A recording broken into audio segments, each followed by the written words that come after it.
अगर आप समझ सको तो समझ लेना, अल्लाह स्वयं चलकर आप और हम सब के लिए भारत की पवित्र धरती पर आया हुआ है। पहचान केवल उनके ज्ञान से होगी, उनके विचारों को सुनने से होगी, उनके सत्संगों को सुनने से होगी। ये धर्म और जातियों की जंजीरों को तोड़कर, दीवारों को लांघकर आपने थोड़ा अपने दिमाग को विकसित करना पड़ेगा। आपने ये विचार करना पड़ेगा कि अल्लाह ने ना किसी मजहब को बनाया, ना किसी जाति को बनाया, हम लोगों ने ही बनाया। और हम लोग इन मजहब और जातियों की बेड़ियों में आज उलझ कर रह गए, अपने अपने धर्म को सर्वश्रेष्ठ बताने में लगे हुए हैं, जबकि सबकी दुर्गतियां हो रही हैं, सबकी दुर्गतियां। तो आज आप मुसलमान भाइयों को मैं हजरत मोहम्मद की जीवनी से कुछ बातें बताऊंगा, और हजरत मोहम्मद की जीवनी को देखकर, पढ़कर, सुनकर यदि आपने विचार नहीं किया तो फिर आप में और जानवर में कोई अंतर नहीं है। परमात्मा कहते हैं, भक्ति बिना नर और खर, खर मानी गधा और भक्ति मानी ज्ञान, भक्ति बिना नर और खर एक है, जिन हरि पद नहीं जाना, पूर्ण ब्रह्म की परख नहीं रे, पूज मरे पाषाणा। उस पूर्ण ब्रह्म अल्लाहु अकबर की, उस साकार भगवान की तो किसी को पहचान है ही नहीं, और ये पाषाण पूज पूज के मर गई दुनिया, पत्थर पूज पूज के मर गई। मुसलमान भाई मज़ारों पर जाकर पत्थर पूजते हैं, मक्का मदीना में जाकर पत्थर पूजते हैं। हिंदू भाई मंदिरों में जाकर पत्थर पूजते हैं, तीर्थ धामों पर जाकर पत्थर पूजते हैं, सबके सब पत्थर पुजारी हैं। तो हजरत मोहम्मद की जीवनी आज मैं आप मुसलमान धर्म के मानने वालों को बताने जा रहा हूं। जैसा कि मुसलमान धर्म के फॉलोअर्स के माध्यम से ये पुस्तक लिखी गई है, जीवनी हजरत मोहम्मद सल्लल्लाहु अलैहि वसल्लम। अपनी तरफ से मैं कुछ नहीं बोलने वाला, कुछ नहीं बताने वाला, जो भी बताऊंगा आप लोगों के द्वारा लिखी गई बातें ही बताऊंगा। लेकिन आप लोग इन लिखी गई बातों को समझ नहीं पाए, समझ नहीं पा रहे। मेरा केवल इतना सा काम है कि मुख्य मुख्य जो पॉइंट हैं उन पॉइंटों पर मैं आपका ध्यान आकर्षित करूं, ताकि आप थोड़ा सोचने पर विवश हों। कोशिश करें सत्य जानने की, और सत्य बताने वाला इस पूरी धरती पर, पूरी पृथ्वी पर वर्तमान में केवल एक ही है, स्वयं अल्लाहु अकबर, स्वयं परमात्मा, जो आज स्वयं हम इंसानों को समझाने के लिए इंसान का चोला धारण करके परम पूज्य सतगुरु रामपाल जी के रूप में धरती पर साक्षात प्रकट हैं। चाहे हिंदू धर्म के धर्मगुरु हों, चाहे मुसलमान धर्म के धर्मगुरु हों, इन अज्ञानियों ने धर्म के मानने वालों को उल्टा पाठ पढ़ा दिया शास्त्रों का, कि भगवान बेचून है, भगवान निराकार है। मुसलमान धर्म के मुल्ला काजी कहते हैं कि भगवान धरती पर नहीं आता, अल्लाह कभी साकार रूप में नहीं आता, अल्लाह कभी इंसान का रूप बनाकर नहीं आता। उधर हिंदू धर्म के धर्मगुरु भगवान निराकार है, भगवान निराकार है, उसका कोई आकार नहीं है। उल्टा पाठ सबको पढ़ा रखा है और सबकी दुर्गतियां करवा रखी है। आज कोई भी व्यक्ति चैन की मौत नहीं मर रहा, सुकून की मौत नहीं मर रहा। 1000 हज यात्री मरे हैं, वो सुकून की मौत नहीं है, वो जिहालत की मौत है। अरे अल्लाह उसे कहते हैं जो सुकून की मौत दे, जो ऐसी बेमौत दे उसको अल्लाह नहीं कहते। ये काम तो शैतान करता है, काल करता है। तो हजरत मोहम्मद जी की जीवनी को पढ़ने के बाद भी यदि आपने विचार नहीं किया और साक्षात धरती पर प्रकट अल्लाहु अकबर सतगुरु रामपाल जी के YouTube पर जाकर सत्संग नहीं सुने, तो आप लोगों में और जानवरों में रत्ती भर भी अंतर नहीं है। क्योंकि परमेश्वर ने जानवरों से भिन्न हमारे को ये मनुष्य शरीर दिया है। ये मनुष्य शरीर केवल इसीलिए दिया है कि हम किसी बात पर विचार कर सकते हैं, सोच सकते हैं, सलाह मशवरा कर सकते हैं। मैं आपको समझाऊंगा, आप जी समझ सकते हैं। अन्य किसी भी योनि में, किसी भी शरीर में इस मनुष्य के अलावा ये योग्यता, ये क्षमता परमात्मा ने नहीं दी है। और ये योग्यता समझने और समझाने की, विचार विमर्श करने की, चिंतन मनन करने की अल्लाहु अकबर सतगुरु रामपाल जी परमेश्वर जी ने इसीलिए बख्शी है कि आज हम उनको पहचान लें, आज हम उनकी पहचान कर लें। अपने अल्लाह के चरणों में आ जाएं, इस पाखंड पूजा को, इस दो कोड़ी की साधना को, जिसका किसी भी धर्मशास्त्र में कोई उल्लेख नहीं है, इसको हम त्याग दें और अपने जीवन को सफल बना लें। अन्यथा भाई, चाहे हिंदू हो, चाहे मुसलमान, चाहे सिख, चाहे ईसाई, मरने के बाद में सीधा धर्मराज के दरबार में जाएगा और धर्मराज एक ही बात कहेगा कि भगवान धरती पर आया हुआ था। नादान, अल्लाह धरती पे प्रकट था, तेरा सौभाग्य था। तूने भक्ति क्यों नहीं करी? तूने उसकी सच्ची इबादत क्यों नहीं करी? खाली हाथ क्यों आ गया? जा नरक में, जहन्नुम में ठोकेगा। तो आज मौका है। मेरी बात पे यकीन नहीं है, कोई बड़ी बात नहीं है, लेकिन खुद अल्लाह अकबर की बात पे तो यकीन करो। सत्संग तो सुनना शुरू करो परमेश्वर रामपाल जी के, दिन में आधा घंटा, 1 घंटा, थोड़ा थोड़ा समय निकाल कर। तो हजरत मोहम्मद जी की जीवनी से आज आपको वो सच्चाई बताएंगे जिस सच्चाई से 99% मुसलमान समाज अनजान है। आप मुसलमान धर्म के फॉलोवर ने बहुत दफा ये पुस्तक पढ़ी होगी, ऐसी बात नहीं है, क्योंकि अपने अपने पैगंबरों की पुस्तकें कौन नहीं पढ़ना चाहता होगा, आपने जरूर पढ़ी होंगी। लेकिन इन पुस्तकों में जो सच्चाई है, जो वास्तविकता है, ये उस समय तक समझ में नहीं आ सकती जब तक आप किसी वक्त गुरु की शरण में ना हो। वक्त गुरु यानी पैगंबर, रसूल, नबी, जो वर्तमान में धरती पर सशरीर हमारे समक्ष प्रकट हो। जब तक हम उसकी शरण में ना हो, तब तक हमारे को किसी भी धर्म की कोई भी पुस्तक समझ में नहीं आ सकती। मनमुखी रूप से आप कितनी ही कुरान मजीद, कुरान शरीफ, तौरेत, जबूर, इंजिल दुकानों से खरीद खरीद के पढ़ते रहिएगा, झक मार मार के मर जाएंगे, लेकिन एक अक्षर भी समझ में नहीं आएगा अल्लाह और उसकी सच्ची इबादत के विषय में। तो आज अल्लाह और उसकी सच्ची इबादत के विषय में स्वयं वो अल्लाह अकबर धरती पर साक्षात नीचे उतरा हुआ है। नाम है परमेश्वर रामपाल जी। यूट्यूब पर जाकर सत्संग सुनना शुरू करें। तो हजरत मोहम्मद की ये जीवनी, ये पुस्तक जीवनी हजरत मोहम्मद सल्लल्लाहु अलैहि वसल्लम, और इसमें क्या लिखा हुआ है?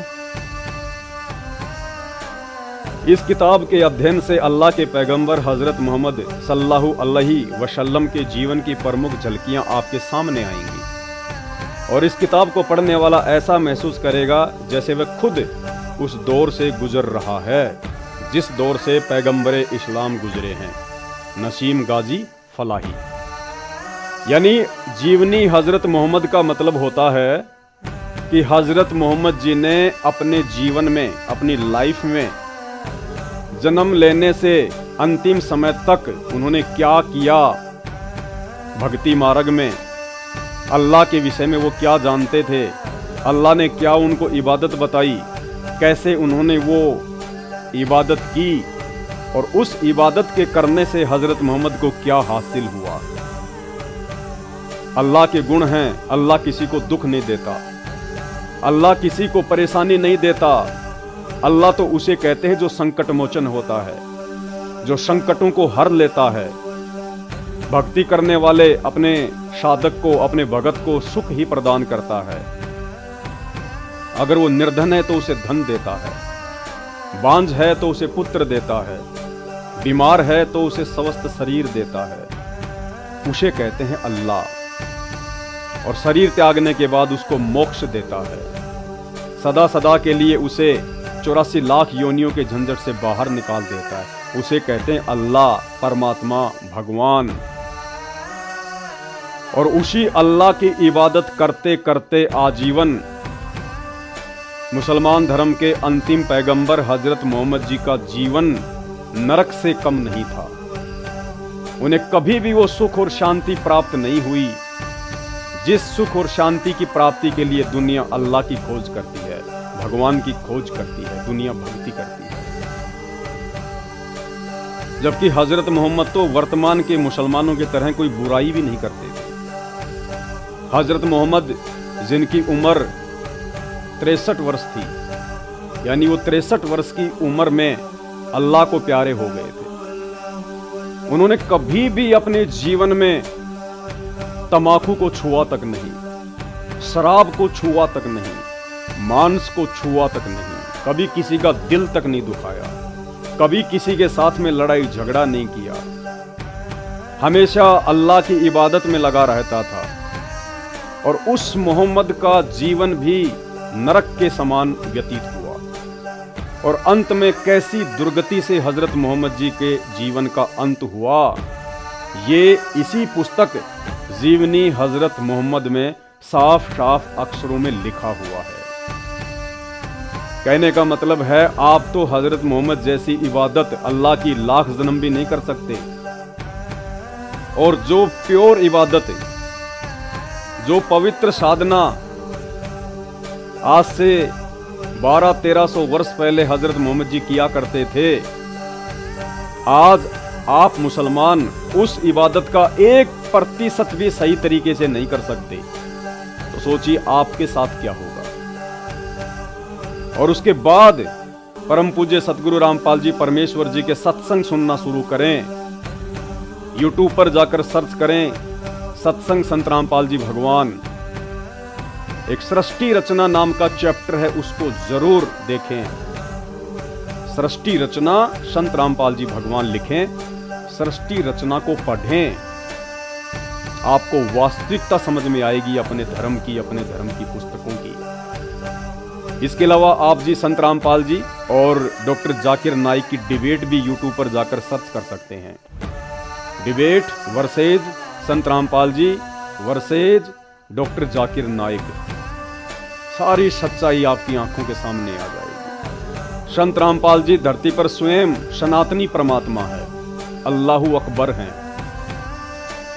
और ये वो ज्ञान देने के लिए आए हैं, और वो ज्ञान वर्तमान में वो दे रहे हैं सन 1994 से, जो ज्ञान ना ही तो मुसलमानों की चारों पुस्तकों में है और ना ही चारों वेदों में है। तो चलिए अब आपको इस पुस्तक में दिखाते हैं कि ये जो काबा है, मक्का और मदीना है, जहां पर प्रतिवर्ष मुसलमान भाई हज करने के लिए जाते हैं, इसकी सच्चाई क्या है, वास्तविकता क्या है, वहां जाने से कोई फायदा है भी या नहीं। आप खुद मुसलमानों की पुस्तकों में लिखा हुआ है, आप खुद अपनी आंखों से पढ़िएगा कि जो काबा था उसकी पूजा क्यों शुरू हुई, कैसे शुरू हुई, मक्का मदीना में क्या है, कुछ है भी या खाली वैसे ही लोग टाइम पास के लिए जा रहे हैं। आप ही की पुस्तकों में लिखा हुआ है, ये देखिएगा। फिर एक बात और थी जिसकी वजह से यह अकीदा और तेजी से फैला। कौन सा अकीदा? काबा में पूजा का अकीदा। काबा में जो पूजा होती है वो कैसे फैली, काबा में जो मूर्तियां हैं वो कहां से आई, अल्लाह ने ऊपर से लाके रखी या इंसानों ने खुद ही अपने हाथों से बना बना के रख दी। जैसे आजकल मंदिरों में मूर्तियां बना बना के रख देते हैं, इंसानी बनाने वाला, इंसानी उनको पूजने वाला। फिर एक बात और थी जिसकी वजह से यह अकीदा और तेजी से फैला।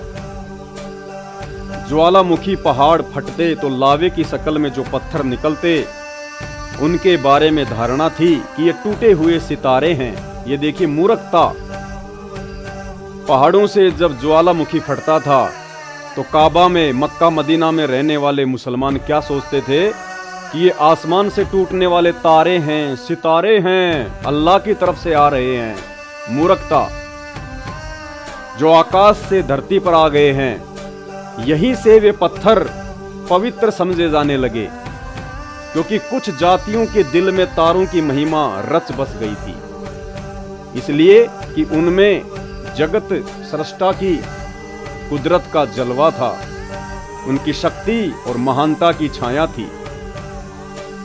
इसलिए जिन पत्थरों के बारे में उन्हें विश्वास होता कि ये सितारों से टूटे हैं, उनको बहुत बरकत वाला समझते और बड़ी इज्जत करते।